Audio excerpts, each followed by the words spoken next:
Did you know that there is this new mythological creature in the arena, the agnostic atheist? Well, everybody knows what an atheist is somebody who denies the existence of God. And everybody knows what an agnostic is, somebody that does not really know if God exists or not and suspends his judgment. So you may wonder, how can you be at the same time agnostic, I don't know if God exists, and atheist, denying the existence of God? Well, apparently you can. So the argument goes like this: an agnostic atheist is somebody who does not make any claim at all. The only thing that an agnostic atheist is saying is, I don't believe your claim that God exists, and nothing else. So are you denying the existence of God? No, I'm not denying the existence of God. I'm just saying I don't believe that God exists. Well, what is the difference? Well, they say there is a difference. If I'm an agnostic atheist, I'm not making any claim. I'm not claiming that God does not exist. I'm just saying I don't believe that God exists. If I were a gnostic atheist, I would say I claim that God does not exist. But this is not what I'm saying. I'm saying that I don't believe that God exists. So the subtlety here is to distinguish between I don't believe that God exists from I believe that God does not exist. But isn't this just playing on words? Why would they want to make a distinction between these two statements that pretty much say the same thing? There's a profound reason why. Because if you say I don't believe that God exists, you're just not making any claim. You're just saying, I don't believe in your claim that God exists. So you're just rejecting a claim. You're not making a claim. But if you say, I believe that God does not exist, that at that point you are making a positive claim. And in the atheist's mind, whoever makes the claim bears the burden of proof. That's the whole big deal.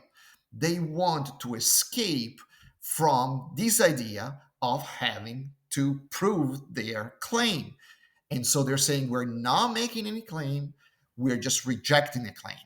This may seem like a very clever, sneaky way of getting out of the problem of bearing the burden of proof.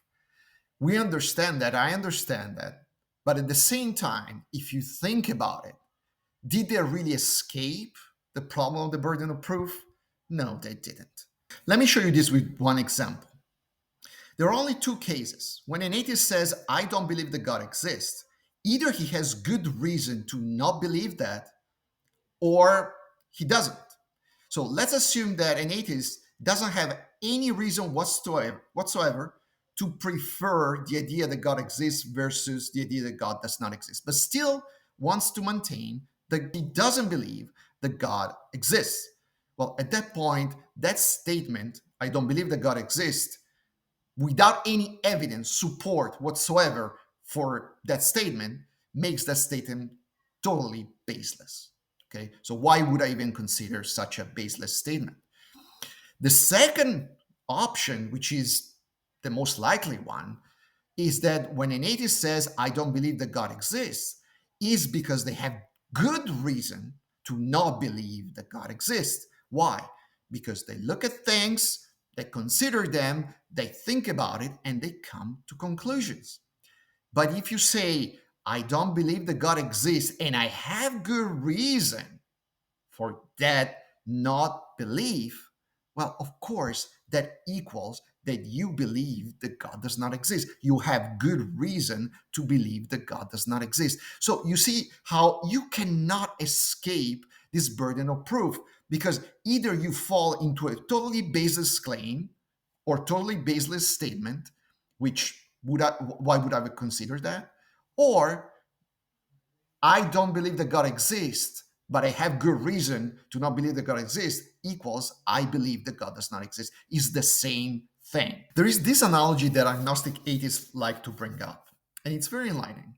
So they're saying, imagine there is a jar full of marbles, and you don't know if the number of marbles is either even or odd. So imagine a guy comes and says, I believe that the number of marbles in the jar is even. This in the analogy, let's say, is the theist, the one who believes that God. So even number means God exists. And then comes the other guy that says, no, I don't believe your claim. I don't believe that the number is even. This is the atheist, right, in this analogy. Actually, it's the agnostic atheist because he's just rejecting his claim. Well, at that point, the first guy may say, oh, so you don't believe that it's even, so you believe that it's odd. And the other guy says, no, absolutely. I'm not saying that I'm not claiming that it's odd. I'm just saying that I don't believe that it's even.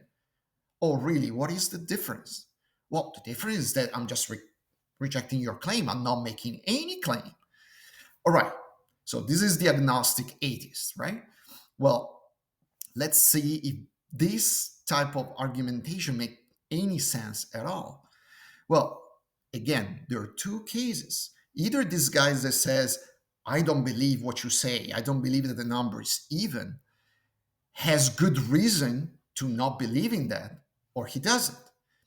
If he doesn't have any reason whatsoever to prefer an even versus an odd number, if he has no idea how many marbles are in there, well, saying I don't believe that it's even, it's just a baseless statement, unless you say I don't believe that it's even, as well as I don't believe that it's odd. I have no idea. That would be the agnostic person, the perfectly honest agnostic person. I have no preference. I have no belief. I simply don't know. That's an honest point of view. But if you're not that honest, you become an agnostic atheist that still wants to maintain that I don't believe that it's even, but at the same time don't want to make the claim that they believe that it's odd. But if that's the case, again, your statement is baseless because you have no idea to prefer one versus another. And if you say that you don't believe it's even, you should also say that you don't believe that it's odd by symmetry. But they don't do that. The second case is that the second guy that says, I don't believe that it's even, actually has good reason to say so. For whatever reason, maybe he figured out that it's an odd number. Maybe he knows the guy that put the marbles in the jar and the guy told him that he put in an odd number and he trusts his friend. Whatever.